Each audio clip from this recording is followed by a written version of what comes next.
Influences of technology on communication. I was at work once and a lady was sharing a story about how her daughter had gone on a date with this young man, and they were at the movie, and he texted her and said, "Can I hold your hand?"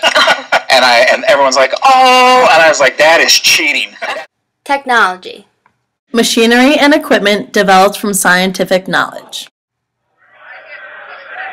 Communication. The interchange of thoughts, opinions, or information by speech, writing, or signs.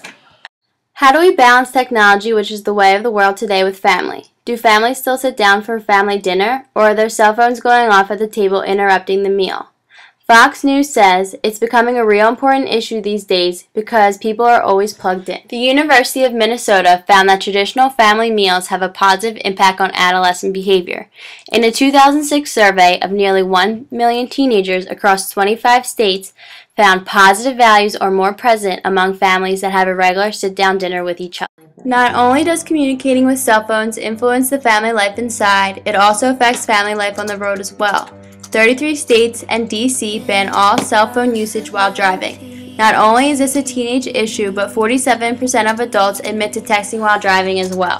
Communication is key to family life, but when the impact of texting and driving could be major injuries and possible death, is it really worth it? Parents need to communicate on a personal level about how important it is to stay safe while on the road communicating with your cell phone. Kaiser Family Foundation reported that Americans between the ages of 8 and 18 spend on average 7.5 hours a day using some sort of electronic device, for example, smartphones, MP3 players, and computers.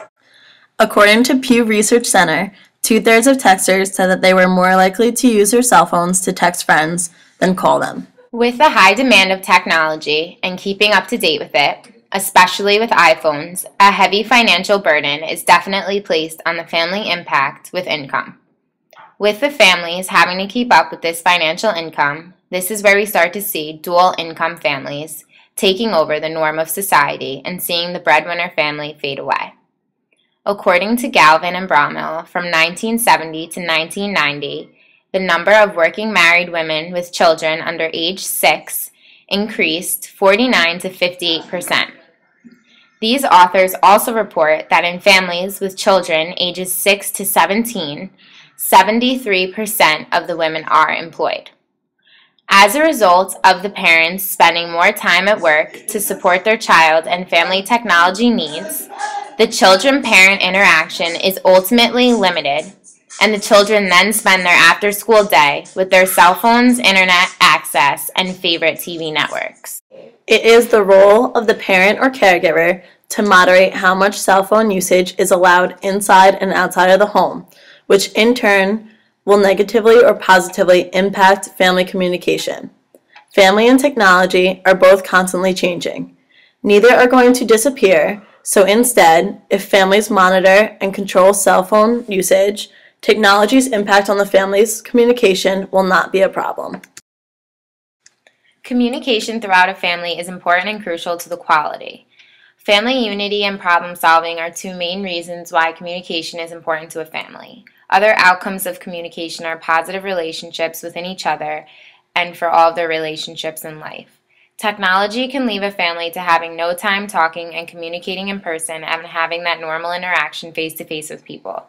In order to have the best of both worlds, it should be the primary caregiver's role to mediate the amount of technology used and when it needs to be put away to spend the quality family communication time.